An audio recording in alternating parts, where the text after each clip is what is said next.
जैसे मान लो ये बॉडी है, इस बॉडी के ऊपर ये 5 न्यूटन का फोर्स लग रहा है, तो इधर से भी 5 न्यूटन का लगना चाहिए, ठीक है। तो बेसिकली इस तरीके से बैलेंस फोर्स होने चाहिए सारे कार्य। ऐसा ना हो कि ये इधर से 3 न्यूटन लग रहा है और इधर से कोई फोर्स ही नहीं लग रहा है, ठीक है। तो बेसिकली ये अनबैलेंस सिचुएशन हो जाती है। तो यहाँ पर इसका वॉल्यूम कितना है, इसका प्रेशर कितना है, तो बेसिकली अगर इसका सारा अमाउंट फिक्स आ रहा है, मतलब एक डेडिकेटेड अमाउंट आ रहा है, तो ये इस सिस्टम की इतने बजे पे इतने टाइम पे एक स्टेट हो जाएगी, ठीक है। मतलब क्या होगी, अब आप सोचोगे कि आप कैसे नोटिस कर सकते हो, तो इंजन के ऊपर हाथ रख के देखना आप। अगर इंजन गर्म फील हो रहा है तो हीट तो इंजन से बाहर भाग रही है, ठीक है। मेरे कहने का मतलब समझना, इंजन का काम था सारी हीट को कन्वर्ट कर देना वर्क में। लेकिन एक्चुअल में क्या हो रहा है, अगर आप देखोगे तो जितनी हीट थी वो वर्क में तो कन्वर्ट हो रही है, पर साथ ही साथ में इंजन से भी बाहर भाग रही है। वेलकम बैक दोस्तों, आप सभी का एक बार फिर से स्वागत है आपके अपने चैनल मैक AKTU स्पेस के ऊपर। यहाँ पर हमारी एक सब्जेक्ट सीरीज चल रही है, डैट इज थर्मोडायनेमिक। थर्मोडायनेमिक का जो सब्जेक्ट कोड है डैट इज BME 301। यहाँ पर जो भी हम पढ़ रहे हैं बेसिकली वो AKTU बेस्ड पढ़ रहे हैं, और मैं आज जो आप लोगों के लिए लेकर आया हूँ डैट इज हमारा यूनिट नंबर 1 का पार्ट नंबर 2, ठीक है। इससे पहले मैंने पार्ट नंबर 1 कंप्लीट करा दिया है, और साथ ही साथ मैं बता दूं मैं हूं आदित्य ठाकुर। तो देन कंटिन्यू करते हैं। अब देखो यहाँ पर मैंने इसके सिलेबस को बेसिकली 3 पार्ट में डिवाइड किया है। 3 पार्ट में डिवाइड करने से मेरा मतलब ये है कि यूनिट नंबर 1 के पार्ट 1 में हमने ये सारे टॉपिक पढ़े थे। यूनिट नंबर के पार्ट नंबर 2 में हम इसके आधे टॉपिक पढ़ेंगे। देखो यहाँ पे जो ये क्वेश्चन आ रहा है आपका, work and heat conversion, sign conversion, इसके बाद के जितने भी टॉपिक्स है, ठीक है, ऐसे कि इसके अंदर प्रोसेसेस आते हैं सारे गारे।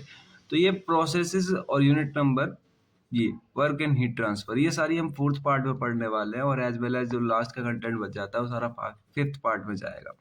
तो मैं कहना ये चाह रहा हूँ कि जो बीच वाला सिलेबस आपको देखने को मिल रहा है, आज हम थर्मोडायनेमिक इक्विलिब्रियम पढ़ेंगे, स्टेट पढ़ेंगे, प्रॉपर्टी पढ़ेंगे, प्रोसेस कौन कौन से होते हैं ये नहीं, प्रोसेस क्या होती है सिर्फ ये पढ़ेंगे। उसके बाद यहाँ पे साइकिल रिवर्सिबिलिटी पढ़ेंगे, क्वासी स्टैटिक प्रोसेस, इनरिवर्सिबल और रिवर्सिबल दोनों ही पढ़ेंगे यहाँ पे, ठीक है, इरिवर्सिबल भी पढ़ेंगे। और उसके बाद work and heat sign convention ही पढ़ेंगे। लेकिन जितना भी न्यूमेरिकल पोर्शन है या डेरिवेशन का पोर्शन है वो मैं इस वीडियो के अंदर कंक्लूड नहीं करूंगा। इसके अंदर सिर्फ थ्योरी पोर्शन कंक्लूड करने वाले हैं हम लोग, और एज वेल एज जितने प्रोसेस निकल जाते हैं न्यूमेरिकल के टाइप में वो हम यहाँ पे नहीं पढ़ेंगे, वो नेक्स्ट पार्ट में पढ़ेंगे। तो देन कंटिन्यू करते हैं, ठीक है। यहाँ पे देखो सबसे पहला टॉपिक निकल के आता है हमारा थर्मोडायनेमिक इक्विलिब्रियम, ठीक है। थर्मोडायनेमिक इक्विलिब्रियम बेसिकली होता क्या है? थर्मोडायनेमिक इक्विलिब्रियम बेसिकली एक ऐसी स्टेट होती है जब आपका सिस्टम जो होता है ना वो इक्विलिब्रियम स्टेट में होता है, यानी उसके अंदर कांस्टेंट आपका टेम्परेचर होता है, flow of energy of matter होता है, ठीक है, और सिस्टम और सराउंडिंग के बीच में कोई भी मैटर या एनर्जी किसी दूसरे के साथ रिलेट नहीं कर रहा होता। बेसिकली आपका पूरा सिस्टम एक बैलेंस में होता है, उसके अंदर कुछ चेंज नहीं हो रहा होता, ठीक है। अगर आपके किसी सिस्टम की तीन कंडीशन सेटिस्फाई हो जाती है, जैसे कंडीशन फॉर थर्मोडायनेमिक इक्विलिब्रियम, तो मान लो कि आपका सिस्टम एक थर्मोडायनेमिक इक्विलिब्रियम सिस्टम है, जैसे मैकेनिकल इक्विलिब्रियम, थर्मल इक्विलिब्रियम या केमिकल इक्विलिब्रियम, ये तीनों सेटिस्फाई होनी चाहिए जब भी आपका सिस्टम कोई थर्मोडायनेमिक इक्विलिब्रियम कहलाएगा। अब देखो इक्विलिब्रियम से मेरा मतलब यहाँ पे ये है कि वो बिल्कुल एकदम नल स्टेट में है, यानी कि उसके ऊपर देखो मैकेनिकल इक्विलिब्रियम का पहला पार्ट आता है, उसके अंदर जितने फोर्स एक्ट कर रहे हैं वो सारे बराबर होने चाहिए, कोई अनबैलेंस नहीं होना चाहिए। जैसे मान लो ये बॉडी है, इस बॉडी के ऊपर ये 5 न्यूटन का फोर्स लग रहा है, तो इधर से भी 5 न्यूटन का लगना चाहिए, ठीक है। तो बेसिकली इस तरीके से बैलेंस फोर्स होने चाहिए सारे कार्य। ऐसा ना हो कि ये इधर से 3 न्यूटन लग रहा है और इधर से कोई फोर्स ही नहीं लग रहा है, ठीक है। तो बेसिकली ये अनबैलेंस सिचुएशन हो जाती है, तो यहाँ पर इस तरीके से कंसेप्ट रखा जाने वाला है, ठीक है। अब यहाँ पे आप समझोगे कि किसके किसके बीच में प्रेशर फोर्स लग रहा है, तो बेसिकली सिस्टम पे जितना लग रहा है उतना सराउंडिंग पे लगना चाहिए, तो हमारा सिस्टम एकदम स्टेबल रहता है, ठीक है। तो बेसिकली ऐसा मान लो कि gas inside a piston where pressure is balance, ठीक है, प्रेशर हमने बैलेंस कर दिया है, तो हमारा सिस्टम हिल नहीं रहा है, वहीं पे मोशन में नहीं है, वहीं पे टिका हुआ है। Second is going to be thermal equilibrium. Thermal equilibrium मतलब कि जो टेम्परेचर आपके सिस्टम का है वही टेम्परेचर आपके सराउंडिंग का होना चाहिए, ठीक है। जो सिस्टम का है वही सराउंडिंग का होना चाहिए। मान लो ये कोई आपका सिस्टम है, अंदर 100 डिग्री सेल्सियस है तो बाहर भी 100 डिग्री सेल्सियस होना चाहिए, तो that is known as a thermal equilibrium, ठीक है।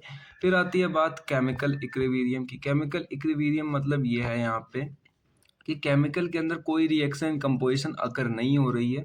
जैसे कि आप यहाँ पे देख सकते हो साफ साफ में, जो μ1 है वही μ2 है वही μ3 है, तो यहाँ पे आपको सिंबल, यहाँ पे जितने भी केमिकल पोटेंशियल है वो सब जगह सेम मिल रहा है आपको, यानी कि मैटर के अंदर जो एलिमेंट है उसके अंदर यहाँ पे कोई केमिकल रिएक्शन नहीं हो रही है, और एज वेल एज बाहर भी नहीं हो रही है, ठीक है। तो यहाँ पे आपका कंटेनर जहाँ पे कोई रिएक्शन नहीं हो रहा, आपके जितने रिएक्शन रेट है वो सारे का सारे बैलेंस्ड है। अगर ये तीनों की तीनों इक्वेशन के इक्विलिब्रियम कंडीशन सेटिस्फाई होते हैं, ठीक है, तो एक कंबाइंड कंडीशन बनती है। कंबाइंड कंडीशन ये होती है, उसको हम बुलाते हैं थर्मोडायनेमिक इक्विलिब्रियम। अगर थर्मोडायनेमिक इक्विलिब्रियम आपको बनाना है तो आपको थर्मल, केमिकल और मैकेनिकल, ठीक है, मैकेनिकल ये रहा, इन तीनों मैकेनिकल के इक्विलिब्रियम सेटिस्फाई करने पड़ेंगे, तब जाके आपका एक थर्मल इक्विलिब्रियम मतलब थर्मोडायनेमिक का इक्विलिब्रियम बनने वाला है। एज वेल एज बात करूँ जाए इसकी कैरेक्टरिस्टिक्स की, तो कैरेक्टरिस्टिक्स बहुत सिंपल है। यहाँ पे देखो कोई चेंज नहीं होना चाहिए आपके माइक्रोस्कोपिक प्रॉपर्टीज में, प्रेशर, वॉल्यूम, टेम्परेचर सब कांस्टेंट रहेगा, तो उसके ऊपर कोई वैल्यू अकर नहीं कर रही है। देखो सिस्टम स्टेबल होना चाहिए, कोई ज़्यादा फोर्स उसके ऊपर नहीं लगना चाहिए, या फिर मॉलिक्यूलर स्ट्रक्चर उसका बेकार नहीं होना चाहिए।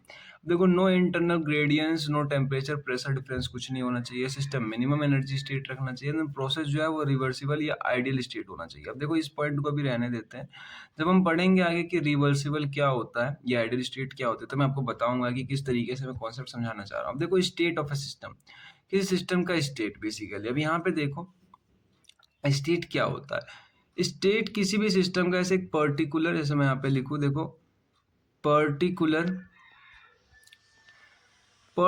फिक्स रेट होता है। जैसे फिक्स रेट कैसे, वैसे मान लो ये एक बॉडी है कोई सी हमारी, ठीक है, मैं लिख देता हूँ ये बॉडी है। इस बॉडी का पर्टिकुलर टाइम पे आप देखोगे कि इतने बज के इतने मिनट पे इसका टेम्परेचर कितना है, इसका वॉल्यूम कितना है, इसका प्रेशर कितना है। तो बेसिकली अगर इसका सारा अमाउंट फिक्स आ रहा है, मतलब एक डेडिकेटेड अमाउंट आ रहा है, तो ये इस सिस्टम की इतने बजे पे इतने टाइम पे एक स्टेट हो जाएगी, ठीक है। मतलब कहने का मतलब ये है कि जब किसी एक पर्टिकुलर सिस्टम का देखो डिटरमाइन, डिस्क्राइब, वॉल्यूम प्रॉपर्टी, अगर प्रेशर, टेम्परेचर, वॉल्यूम हम एकदम बिल्कुल परफेक्ट बता देते हैं, ठीक है, देखो सिस्टम कैसा है अभी एक पर्टिकुलर मोमेंट के अंदर में, तो बेसिकली वही स्टेट होती है। जैसे कि अब यहाँ पे आप डायग्राम में समझो, डायग्राम में देखो इस तरीके से 1 2 3 4 4 तरीके से यहाँ पे, मतलब 4 यहाँ पे प्रोसेस है डिफरेंट डिफरेंट काइंड की।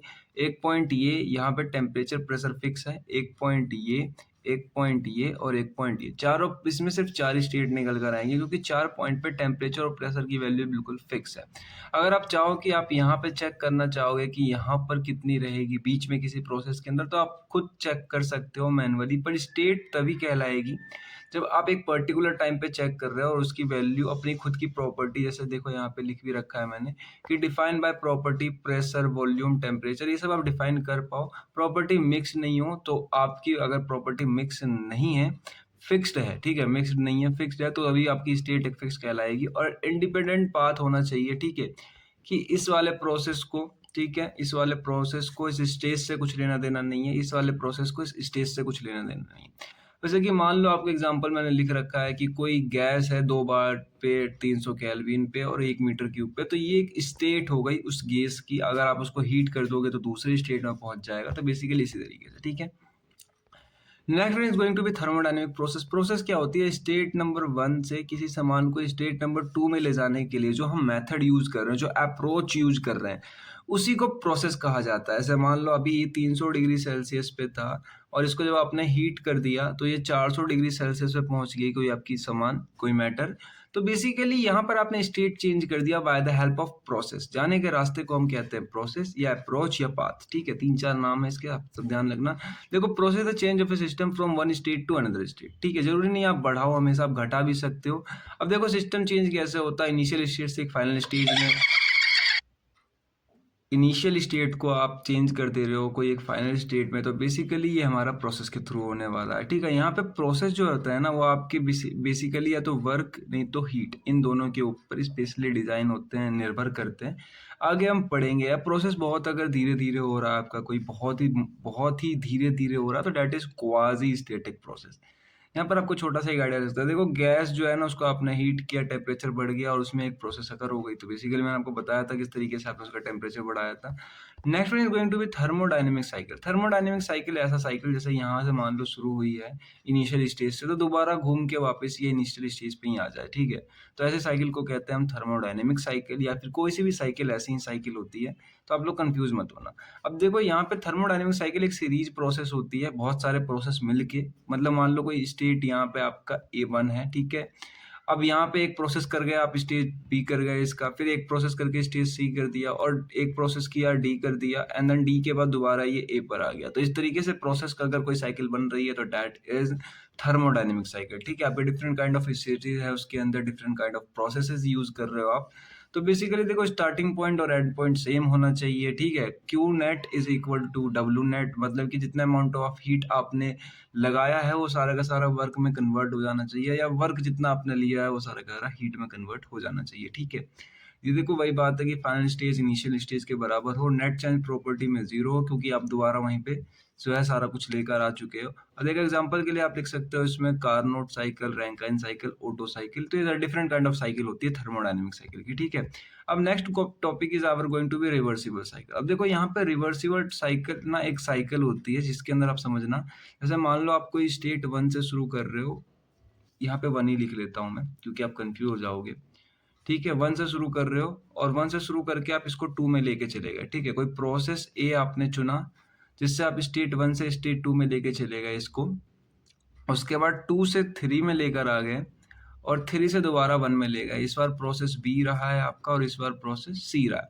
तो बेसिकली इस तरीके की स्टेट को हम कहते हैं थर्मोडायनेमिक साइकिल। लेकिन रिवर्सिबल साइकिल का एक कंडीशन होता है कि जितनी अमाउंट ऑफ हीट या जो भी आप बाहर रिलीज कर रहे हो या एब्जॉर्ब कर रहे हो, उतनी अमाउंट ऑफ हीट सारे प्रोसेस की और सारे सिस्टम की मिला के उतनी बैलेंस हो, मतलब ना ज़्यादा हीट आपने सराउंडिंग में दी है ना सराउंडिंग से ली है, जितनी थी पहली उतनी है, मतलब कुछ भी यहाँ पर आपने एक्स्ट्रा वर्क नहीं किया एट द एंड। तो दैट इज रिवर्सिबल प्रोसेस। और रिवर्सिबल प्रोसेस जितनी भी होती है वो सारी आइडियली होती है, प्रैक्टिकली मौजूद नहीं होती है, क्योंकि हमेशा कहीं ना कुछ लॉस होते हैं। अब देखो यहाँ पे क्या लिखा हुआ है कि no loss, no friction, no heat loss, no turbulence, but basically सारे इंजनों में सारे साइकिलों में लॉसेस होते हैं।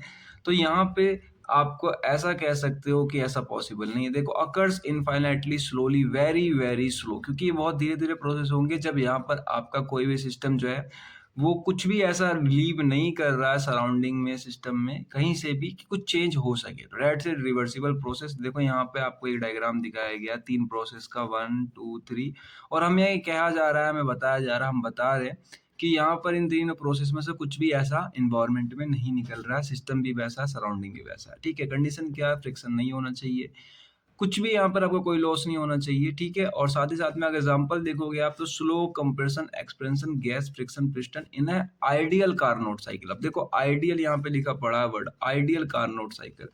कार्नोट साइकिल का मेरा मतलब यहाँ पे भी रहने दो, लेकिन वर्ड आइडियल का मतलब है कि हमने मान रखा है, मतलब वो प्रैक्टिकली मौजूद नहीं है। तो मैंने बताया ये साइकिल सिर्फ आइडियल साइकिल होती है, आपने मान रखी है कि ऐसा कुछ होगा। ठीक है, ऐसे मान लो आप एक घर बना रहे हो, और घर कहाँ बना रहे हो? बिल्कुल हवा में लटका हुआ घर बना रहे हो। मान लो ये घर बनाया आपने बहुत अच्छा, और ये हवा में लटका हुआ है, एयर में लटका हुआ है।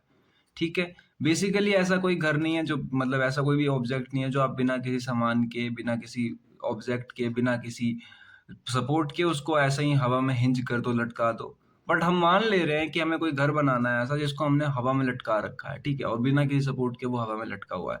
तो बेसिकली इस टाइप का कॉन्सेप्ट होता है कुछ रिवर्सिबल साइकिल का, कि ऐसा कुछ भी पॉसिबल कभी नहीं हो सकता क्योंकि सब में लॉसेस होते हैं।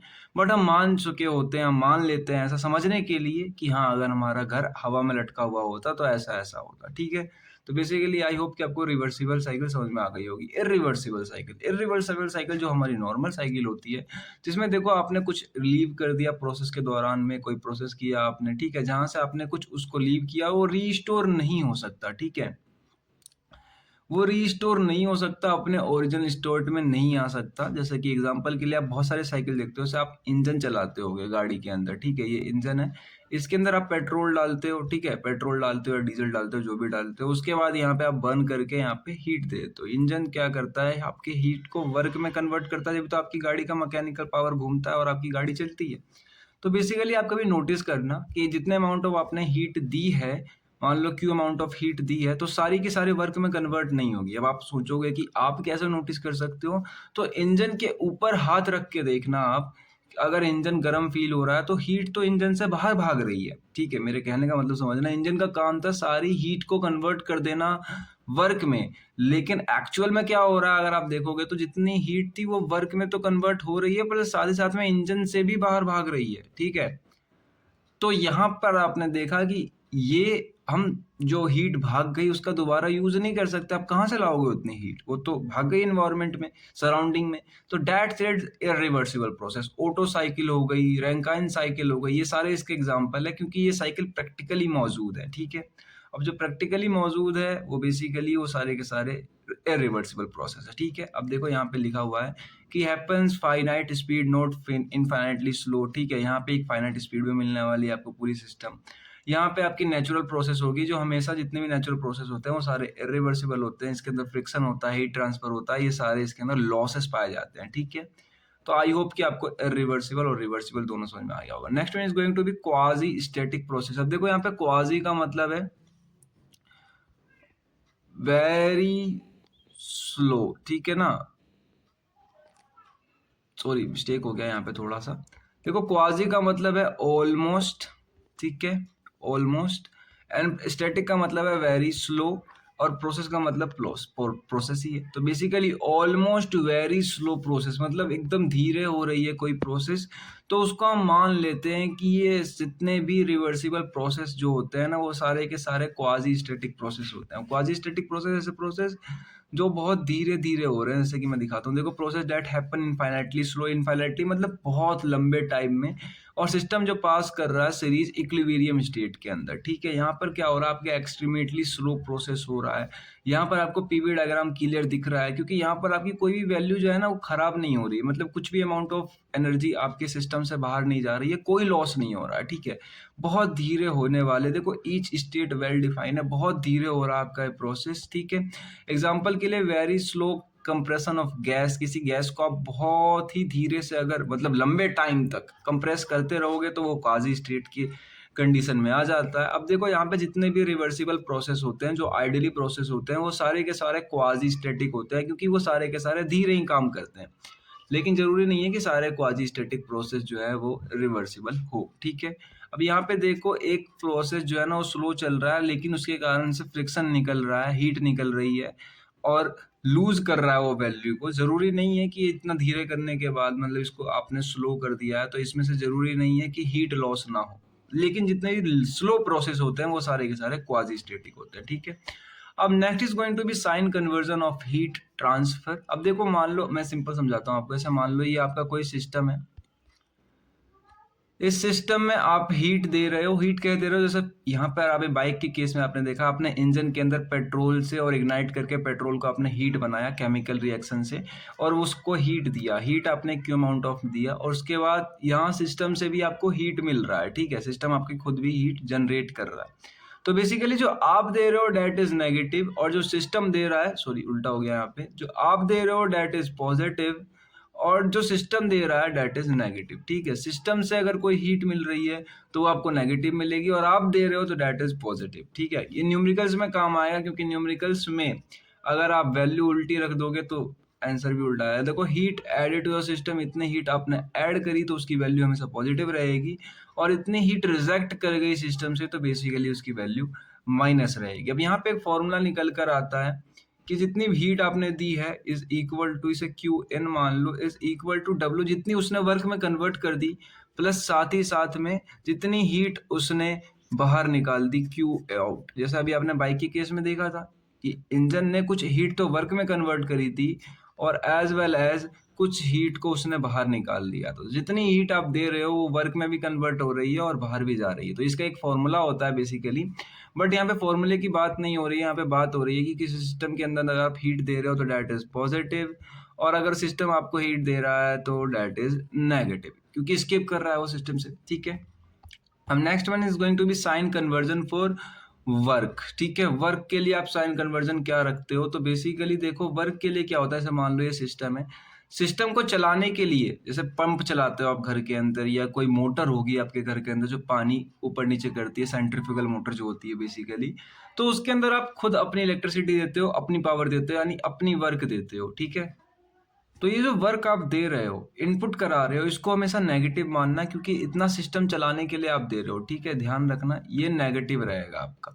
और अगर सिस्टम चल रहा है जैसे आपके घर के अंदर, आपने तो टरबाइन देखी नहीं होगी, टरबाइन चलता है, उसको रोटेट करते हैं हम, तो बेसिकली वो हमें पॉजिटिव वर्क देता है, ठीक है। मतलब सिस्टम अगर कोई वर्क दे रहा है तो वो पॉजिटिव दे रहा है। अगर सिस्टम कंज्यूम कर रहा है कोई वर्क तो वो नेगेटिव वर्क कंज्यूम कर रहा है, मतलब हीट से उल्टा काम चल रहा है, हीट से रिलेशन यहाँ पे उल्टी। बट आप ध्यान देना, टरबाइन आपको समझ में नहीं आ रहा, आप वही बाइक का इंजन ले सकते हो, जितना हमें वर्क मिल रहा है बाइक का इंजन चला के हीट कन्वर्ट करके वो सारा पॉजिटिव वर्क मिलेगा, ठीक है। लेकिन इंजन को चलाने के लिए अगर आप कोई हीट दे रहे हो या मतलब वर्क दे रहे हो तो डेट इज नेगेटिव, ठीक है, ये ध्यान रखना। अब देखो इसके डिफरेंट काइंड ऑफ नाम होते हैं, आप लोगों को कंफ्यूज करा जाएगा पेपर के अंदर और बहुत ज्यादा कंफ्यूज करा जाएगा। जैसे कि नाम देखो, work done by system. By system मतलब सिस्टम के द्वारा किया गया कार्य, ठीक है। वर्क डन बाय सिस्टम, ये सिस्टम हो गया।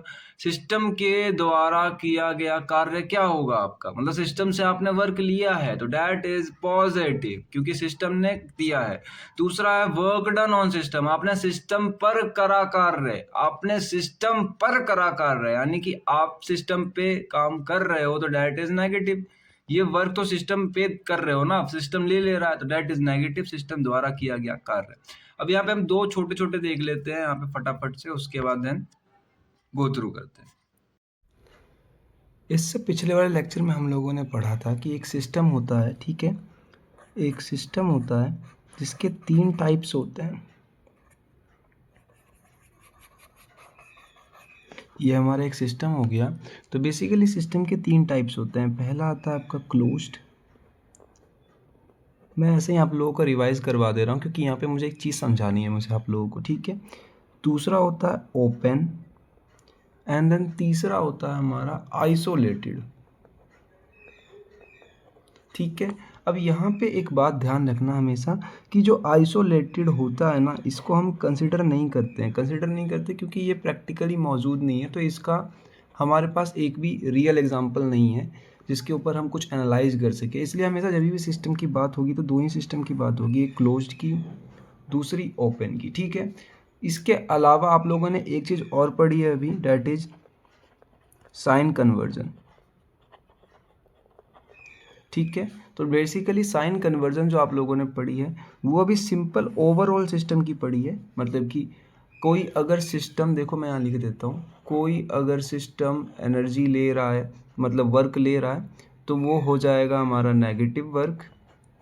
और अगर कोई सिस्टम खुद वर्क दे रहा है हमें, यानी सिस्टम बाय द वर्क मिल रहा है हमें, सिस्टम से वर्क मिल रहा है, तो वो पॉजिटिव वर्क।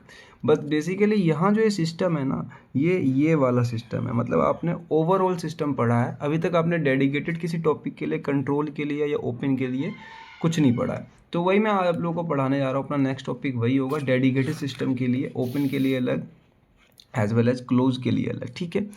तो यहाँ पे देखो हमारा टॉपिक आता है डैट इज वर्क ट्रांसफ़र, ठीक है। तो वर्क ट्रांसफ़र 2 के लिए निकलता है, डिफरेंट। पहला तो हो जाएगा आपको ही पता है क्लोज्ड और दूसरा हो जाएगा ओपन। मैं यहाँ लिख देता हूँ क्लोज सिस्टम, ठीक है, एज वेल एज इधर ओपन सिस्टम।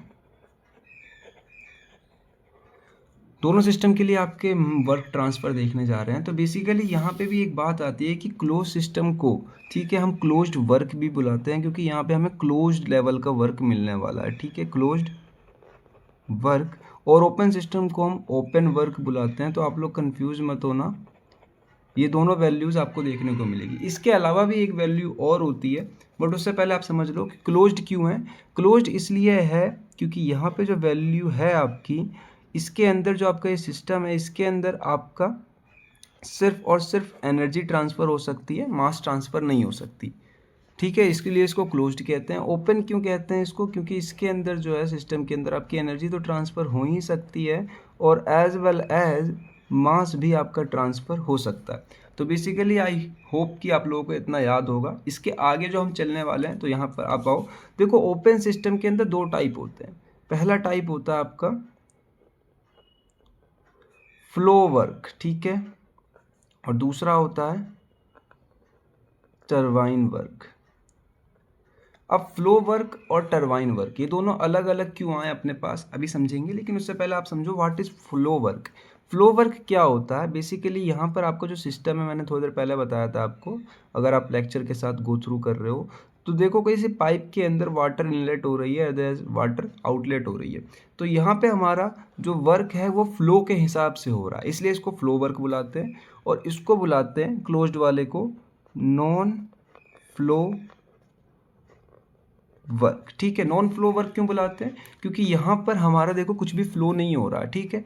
इसके अंदर कुछ भी फ्लो नहीं हो रहा है, इसलिए इसको नॉन फ्लो वर्क बुलाते हैं। इसके अंदर फ्लो हो रहा है, इसलिए इसको फ्लो वर्क बुलाते हैं। लेकिन बात आती है टरबाइन वर्क की, कि टरबाइन वर्क क्या होता है। तो बेसिकली टरबाइन वर्क जो है ना, वो हम आगे पढ़ेंगे, तो वहाँ डिटेल से पढ़ेंगे। अब यूनिट नंबर 1 के अंदर टरबाइन वर्क के बारे में कुछ है नहीं। टरबाइन से होने वाले वर्क को टरबाइन वर्क बुलाते हैं। अभी कुछ नहीं पढ़ना है इसके बारे में, आगे फर्दर यूनिट से डिटेल में पढ़ेंगे इसको, ठीक है। अब देखो नॉन फ्लो वर्क की ना एक पर्टिकुलर डेफिनेशन होती है, मतलब डेफिनेशन कहूँ मैं, एक फॉर्मूला भी होता है। अब देखो फॉर्मूला ये होता है, अगर इसका आप वर्क निकालोगे तो नॉन फ्लो वर्क में देखो कांस्टेंट वॉल्यूम होता है, ठीक है। ये वॉल्यूम ना बढ़ सकता है ना घट सकता है, लेकिन इसके अंदर बढ़ घट सकता है। यानी बाहर से आप कोई पानी ऐड नहीं कर रहे हो, इसके अंदर एक फिक्स वॉल्यूम होगा, हम उसको कम या ज़्यादा कर सकते हैं, बाहर से हमारा कुछ लेना देना नहीं है। इसका मतलब प्रेशर कांस्टेंट रहेगा। तो यहाँ पर देखो आपको इंटीग्रेशन ऑफ प्रेशर, और डीवी का मतलब यहाँ पे ये है कि देखो यहाँ पे मैं लिख देता हूँ, दोनों की वैल्यूज ही लिख देता हूँ। पी का मतलब यहाँ पे प्रेशर है, वी का मतलब यहाँ पे वॉल्यूम है। अब वॉल्यूम यहाँ पे कम ज़्यादा हो सकता है, क्योंकि एक फिक्स्ड वॉल्यूम है जिसको हम कम या ज़्यादा कर सकते हैं। लेकिन इसमें कोई फिक्स्ड वॉल्यूम नहीं होता। इसके अंदर कितना वॉल्यूम ऑफ पानी आ रहा है, कितना जा रहा है, ये डाटा गिवन होगा आपको। इसके अंदर कोई फिक्स्ड वॉल्यूम नहीं होता। तो बेसिकली यहाँ का जो फॉर्मूला बनता है वो क्या बनता है, W is equal to minus का integration of V D P. Pressure हम खुद अरेंज कर सकते हैं सिस्टम के अंदर, लेकिन जो वॉल्यूम होता है वो गिवन होता है, ठीक है। इसलिए वी डी पी। माइनस का सिंबल इसलिए लगाया है क्योंकि अगर यहाँ पर आप माइनस नहीं लगाओगे तो वर्क की जो वैल्यू आएगी ना, जो आपकी इस वर्क की पूरी वैल्यू आएगी, वो नेगेटिव में नहीं आके पॉजिटिव में नहीं आके नेगेटिव में आ जाएगी, ठीक है। और नेगेटिव में अगर वो आ जाएगी तो वो क्या कहेगी कि इतना काम सिस्टम ने आपका कंज्यूम किया है, ठीक है। बट ऐसा पॉसिबल नहीं है, सिस्टम हमें इतना काम करके दे रहा है, इसलिए हम यहाँ पे नेगेटिव का सिंबल लगाते हैं ताकि हमारी इक्वेशन सेटिस्फाई रहे और सिस्टम हमारा इतना काम करके दे, ना कि कंज्यूम करे, ठीक है। तो ये स्टेटमेंट जो लिखी पड़ी है, इसको बचाने के लिए हम माइनस का सिंबल लगाते हैं। अगर माइनस का नहीं लगाएंगे तो इतना स्टेटमेंट ये कहेगी, फॉर्मूला ये कहेगा कि इतना काम कंज्यूम किया है। बट यहाँ पर हम वर्क निकालने के सिस्टम का, तो उसने इतना काम किया है। सिमिलरली बात करी जाए इस फॉर्मूले की, तो ये फॉर्मूला आप दोनों ध्यान रखना, क्योंकि ये दोनों फॉर्मूले बहुत ही ज़्यादा इंपॉर्टेंट है, ठीक है। सेम है यहाँ भी प्रेशर वॉल्यूम और यहाँ भी प्रेशर वॉल्यूम। अगर आप चाहो तो मैं यहाँ लिख देता हूँ, देखो P is equal to pressure and V is equal to volume, ठीक है। अब दोनों का मैं पीवी डायग्राम बना के दिखा देता हूँ आपको, ताकि आपको और अच्छी तरीके से समझ में आए। अब देखो पीवी डायग्राम जो बनता है, बेसिकली ये बना रहा हूँ मैं क्लोज्ड सिस्टम के लिए। इधर के एक्सिस पे P हो जाता है, इधर के एक्सिस पे V हो जाता है। तो मान लो कोई प्रोसेस देखो 1 2, कोई प्रोसेस 1 से 2 जा रही है, ठीक है, और ये आपकी चली गई। ये कोई प्रोसेस अकर हुई है, तो इसके अंदर अगर आपको सिर्फ क्लोज्ड वाले सिस्टम में अगर आपको इसका वर्क निकालना होगा, तो आप इस एरिया को निकालोगे, ठीक है। किस एरिया को? इस एरिया को निकालेंगे कैसे? तो बेसिकली आपको दिख रहा होगा यहाँ पे ऊपर वाले में एक ट्रायंगल बन रहा है, और एज वेल एज नीचे वाले में आपका बन रहा है एक स्क्वायर। अगर आप ट्रायंगल और स्क्वायर का एरिया निकाल के ऐड कर दोगे तो शेडेड एरिया निकल जाएगा। सिमिलरली बात करी जाए अगर प्रेशर एंड वॉल्यूम डायग्राम की, किसकी? ओपन साइकिल की, ओपन सिस्टम की, तो इसके अंदर क्या होता है, ये तो वॉल्यूम का हो जाता है और ये प्रेशर का हो जाता है, ठीक है। इसके अंदर जो डायग्राम प्लॉट होता है, देखो सेम प्रोसेस लेते हैं हम, यहाँ से लेके यहाँ तक, ये 1 ये 2 और ये जो आ रही है हमारी डेट्स इट, ये हो जाती है हमारी एक प्रोसेस। मैं बताऊंगा आपको डिटेल से। प्रोसेस मान लो हमने ए फॉलो किया है, इधर भी ए फॉलो किया है, तो यहाँ पर हमारा जो वैल्यू निकलेगा वो यहाँ से यहाँ तक का निकलेगा, ठीक है। अगर आप ध्यान दोगे तो यहाँ पे ऐसा ट्रायंगल बन रहा है, तो शेडेड एरिया जो हमें निकालना है वो कुछ इस तरीके से निकालना है, ठीक है। तो मैं यही समझाना चाह रहा हूँ आप लोगों को कि दोनों में पीवी डायग्राम अलग अलग बनते हैं। आई होप कि इतना आपको समझ में आ गया होगा। हम दिन चलते हैं अपने नेक्स्ट टॉपिक पे। तो our next topic is going to be कि देखो आपको प्रूफ करना है कि वर्क एक पाथ फंक्शन है, और आपको साथ में ये भी प्रूफ करना है कि वर्क एक प्रॉपर्टी नहीं है सिस्टम का। अब इसको समझने के लिए आपको थोड़ा ध्यान देना पड़ेगा। ध्यान देखो, इधर देते हैं हम। इसको समझाने के लिए मैं आपको एक चीज़ समझाता हूँ। जैसे मान लो एग्जाम्पल के तौर पे ये एक आदमी है, ठीक है, ये एक आदमी है, ये एक आदमी है जो कि बहुत मोटा है, ठीक है, ध्यान देना, मेरी बातों को समझने की कोशिश करना, मैं आपको एक चीज़ समझाने की कोशिश कर रहा हूँ। ये आदमी बहुत मोटा है, इसका जो वजन है डेट इज़ 110 kg, 110 किलो का इसका वजन है, और ये चाह रहा है अपने वेट को लूज़ करना, ठीक है, अपने वजन घटाना, पतला होना, ठीक है। तो ज़रूरी नहीं है कि इसके पास सिर्फ और सिर्फ वन वे रास्ता होगा कि ये सिर्फ एक ही तरीके से अपने वज़न को घटा सकता है, ऐसा तो पॉसिबल नहीं है। Different different kind of activities होती है वज़न घटाने की, ठीक है। जैसे मैं पहला मानता हूँ यहाँ पे वन हो जाता है यहाँ पे रनिंग, ठीक है। दूसरा हो जाता है यहाँ पे जिम। मैंने दो प्रोसेस माने, इसको मान लेते हैं ए, इसको मान लेते हैं बी, ठीक है। दो प्रोसेस माने हैं मैंने, पहला वाला रनिंग, दूसरा वाला जिम। इन दोनों से इसने घटा के अपने वजन को देखो कर दिया है 80 किलो, ठीक है। 80 किलो इसने रनिंग से किया है और 80 किलो इसने जिम से किया है। बट फॉलो ये कोई से भी प्रोसेस को कर सकता है, दोनों से घटा के इसको 80 किलो पर आना है। तो देखो अगर आप इसका ध्यान समझोगे तो देखो स्टेट नंबर 1 में ये अभी है, डेट इज इसका कितना किलो है, 110 kg।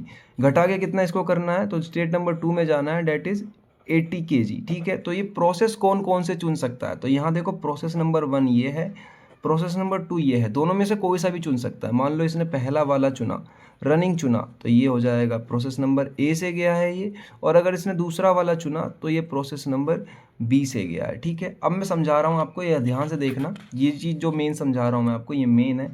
किसी एक पर्टिकुलर जगह पे जहाँ पे किसी सिस्टम का टेम्परेचर, प्रेशर और एंट्रोपी सब कुछ कांस्टेंट रहती है, फिक्स रहती है, तो उसको कहते हैं स्टेट, ठीक है। यानी कि एक ऐसी स्टेट जहाँ पे उसका सब कुछ आपको पता था। देखो यहाँ पर इस आदमी का स्टेट कितना, 80 किलो फिक्स है। और सिमिलरली अगर मैं बात करूँ जाऊँ इस वाले पॉइंट की, तो ये भी एक स्टेट होगा कि नहीं होगा, ये बताओ मुझे आप। स्टेट होगा, क्योंकि यहाँ पर भी ये आदमी का फिक्स अमाउंट ऑफ क्या था, एक पर्टिकुलर वैल्यू थी। सिमिलरली बात करूँ कि अगर ये यहाँ से लेके यहाँ तक ये क्या है, मतलब ये क्या है, तो ये एक अप्रोच है, ठीक है ना, रास्ता है जाने का, डेट इज प्रोसेस। तो प्रोसेस बी है, प्रोसेस ए है। प्रोसेस को एक और नाम से जानते हैं, डेट इज पाथ, ठीक है। प्रोसेस मतलब रास्ता, पाथ। तो अब यहाँ पे क्वेश्चन क्या कह रहा है, क्वेश्चन आपसे ये कह रहा है कि जो वर्क होता है, वर्क, वो आपको प्रूफ करना है कि वर्क एक पाथ फंक्शन नहीं है, ठीक है। पाथ फंक्शन है, सॉरी, वर्क एक पाथ फंक्शन है, ये आपको प्रूफ करना है कि वर्क एक पाथ फंक्शन है, पर प्रॉपर्टी नहीं है किसी सिस्टम का, ठीक है। मतलब को वो स्टेट नहीं है, वो एक पाथ फंक्शन है। वर्क एक पाथ फंक्शन है, वो स्टेट नहीं है, ठीक है। अब देखो स्टेट में मैंने आपको बताया ना, स्टेट में क्या होता है, कोई एक सिस्टम होगा, सिस्टम की एक पर्टिकुलर प्रॉपर्टी होगी, ठीक है। कि प्रॉपर्टी मतलब जैसे मान लो उसका टेम्परेचर 500 डिग्री सेल्सियस था स्टेट 2 पर, तो ये इसकी एक प्रॉपर्टी हुई किसकी, सिस्टम की। तो ये मैं समझाना चाह रहा हूँ कि ये क्वेश्चन आपसे कह रहा है, समझना, ये क्वेश्चन आपसे कह रहा है कि देखो prove the that work is a path function, एक पाथ फंक्शन है, एक प्रोसेस है, ना कि prove that work is not a property of a system, ये प्रॉपर्टी नहीं है सिस्टम का। अब यहाँ पर हमने एक पीवी डायग्राम प्लॉट करते हैं आपको समझाने के लिए। देखो ये हो जाता है हमारा एक पीवी डायग्राम, ठीक है। इधर हो जाता है V जो ऐसे जा रहा है, और इधर हो जाता है P, हो गया। अब इस पीवी डायग्राम में आप ध्यान देना, मैं दो पॉइंट कंसिडर कर रहा हूँ, पॉइंट नंबर 1, ठीक है, पॉइंट नंबर 1 यानी स्टेट नंबर 1, और सिमिलरली यहाँ पे स्टेट नंबर 2। तो मैं दोनों के नाम लिख लेता हूँ, 1 और 2, ये दो पॉइंट हो गए। अब इस पॉइंट से पॉइंट 1 से पॉइंट 2 तक जाने के दो रास्ते हैं। पहला रास्ता देखो ये है, प्रोसेस नंबर ए से जाओगे आप। दूसरा रास्ता ये है कि आप प्रोसेस नंबर बी से जाओगे। और अगर मैं बात करूँ, अगर आपको यहाँ पे वर्क डन निकालना होगा, तो प्रोसेस नंबर 1 से 2 तक जाने के लिए अगर आपने बी वाला चुना है रास्ता, तो आप कितने हिस्से का सीढ़ी एरिया निकालोगे, सिर्फ नीचे वाले का, ठीक है, मतलब सिर्फ इतने हिस्से का, ठीक है, इतने हिस्से का आप सीडेड एरिया निकालोगे। लेकिन अगर मैं कहूँ कि प्रोसेस नंबर 1 से 2 जाने के लिए मैंने अगर रास्ता 1 से 2 चुना है, तो आप कितने हिस्से का सीडेड एरिया निकालोगे, नीचे वाला तो निकालोगे ही, उसमें ऊपर वाला और ऐड कर दोगे, क्योंकि नीचे वाला तो सारा निकलेगा, ऊपर वाला और ऐड कर दोगे, ठीक है। तो जो ये हमने पीवी डायग्राम प्लॉट किया है, इसके बारे में थोड़ा सा यहाँ पे लिख लेते हैं। तो यहाँ पे हमने क्या किया है, let the diagram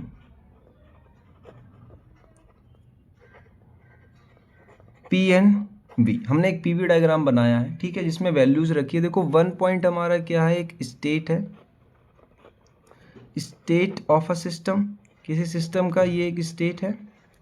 point number 2 भी क्या है, ये भी एक स्टेट है किसी एक सिस्टम का, ठीक है। अब बात करिए साहब ए, यहाँ पे पॉइंट ए क्या है जो आपको दिख रहा है अच्छे तरीके से, ये ए है क्या, तो बेसिकली ए क्या है, ए एक प्रोसेस है, ठीक है, किसका, सिस्टम का। ऑब्वियस सी बात, प्रोसेस को दूसरा नाम क्या होता है, डेट इज पाथ, ये एक रास्ता है। सिमिलरली बात कर जाऊँ अगर पॉइंट बी की, या पॉइंट बी क्या है ये, तो बी बेसिकली ये भी एक प्रोसेस है।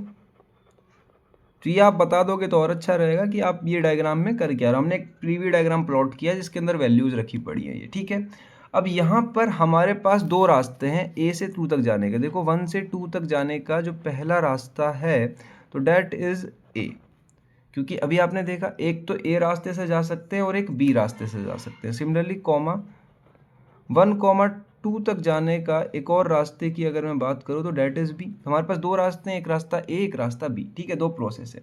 अगर आप नोटिस करोगे आपको ये बताना है यहाँ पे कि अगर इसका वर्क, मान लो इसको जाने का पूरा वर्क, ये जो इसमें हमें यहाँ से यहाँ तक पॉइंट नंबर ए से गए तो उसका जो वर्क है, और पॉइंट नंबर बी से गए तो इसका जो वर्क है, अगर ये वर्क दोनों के दोनों बराबर आ जाते हैं, इसको मान लेते हैं वर्क 1, इसको मान लेते हैं वर्क 2, ठीक है, या वर्क ए बी भी मान सकते हो, ए और बी।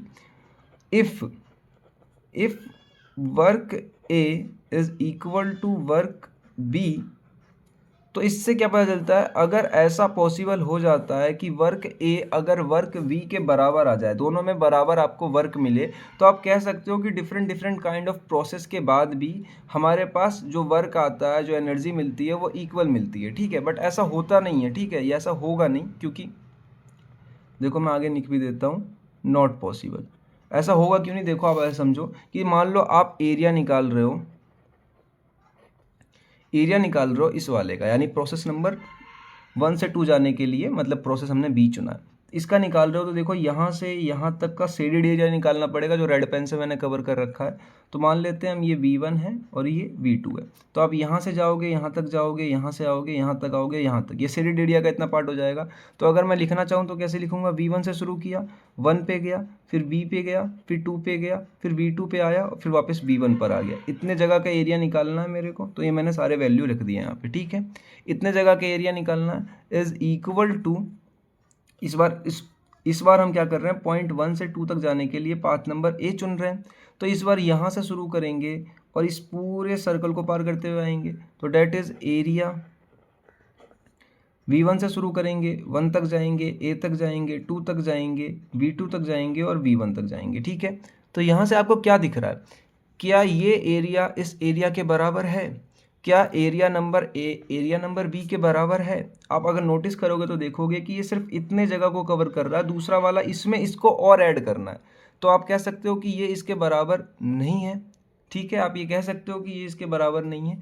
डेट्स वाई आप ये भी कह सकते हो कि जो वर्क आएगा W1 से लेके B2 तक जाने का, यानी W लिया आपने वर्क 1 से लेके B2 तक जाने का, वो ज़रूरी नहीं है कि बराबर ही आएगा W1 से लेके A2 तक जाने का। क्यों, क्योंकि हम एरिया का निकालते हैं वर्क, अभी तक आप देखते हुए आए हो। अब यहाँ पर जब एरिया का वर्क निकाल रहे हैं तो बेसिकली यहाँ पे इक्वल आना चाहिए, जब इक्वल नहीं आ रहा है तो ये इसका मतलब है कि दोनों के दोनों की वर्क वैल्यू सेम नहीं आएगी। इसलिए मैं कह रहा हूँ कि if WA is equal to WB, और किसी प्रोसेस पर जाने के लिए ऐसा पॉसिबल नहीं होता है, ठीक है। तो हमने प्रूफ कर दिया, देखो प्रूफ क्या कर दिया, यहाँ पे मैं कंक्लूजन लिख लेता हूँ, देखो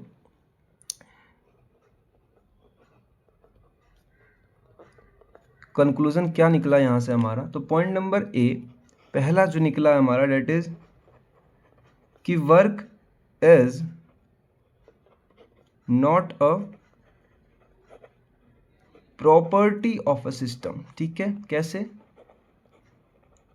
आप देख सकते हो प्रॉपर्टी ऑफ अ सिस्टम का मतलब है कि वो किसी स्टेट पर वर्क की वैल्यू फिक्स हो जाए। देखो यहाँ पे इसकी वर्क की वैल्यू फिक्स नहीं है, यहाँ पे वर्क की वैल्यू फिक्स नहीं, क्योंकि वर्क तो बीच में है कहीं ना कहीं, वर्क इधर और इधर मिल रहा है हमें, प्रोसेस में मिल रहा है, बी में या ए में, तो बेसिकली प्रोसेस में मिल रहा है। तो आप ये भी कह सकते हो कि वर्क एक पाथ फंक्शन है, क्योंकि पाथ पे डिपेंड कर रहा है, ठीक है।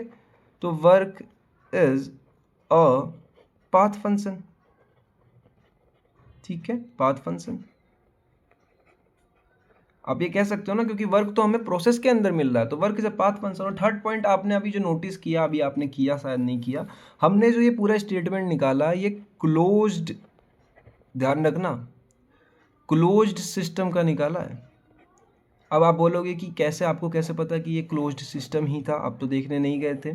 तो बेसिकली हमने जितनी भी कैलकुलेशन करी है सारी देखो वी के ग्राफ पे करी है। और थोड़ी देर पहले मैंने आप लोगों को बताया था कि जितनी भी कैलकुलेशन अगर हम वी के ग्राफ पे करेंगे, ठीक है, वी के ग्राफ पे करेंगे तो वो सारी की सारी हो जाएगी कौन सी, क्लोज्ड सिस्टम। अगर हम पी के ग्राफ पे कोई कैलकुलेशन कर रहे हैं तो वो हो जाएगी ओपन सिस्टम, ठीक है। तो ये जितना भी हमने किया है ये सारा क्लोज्ड सिस्टम के लिए किया है, तो मैं यही बता रहा हूँ जितना भी हमने कैलकुलेशन किया है ये सारा का सारा क्लोज्ड सिस्टम के लिए किया है। तो आई होप कि आप लोगों को ये सब कुछ समझ में आ गया होगा। देन मैं आप लोगों को मिलता हूँ नेक्स्ट वीडियो के अंदर, क्योंकि वीडियो की लेंथ बहुत बड़ी हो गई है, तो मैं सोच रहा हूँ इस वीडियो का फर्दर पार्ट कर दिया जाए। Thank you so much for watching.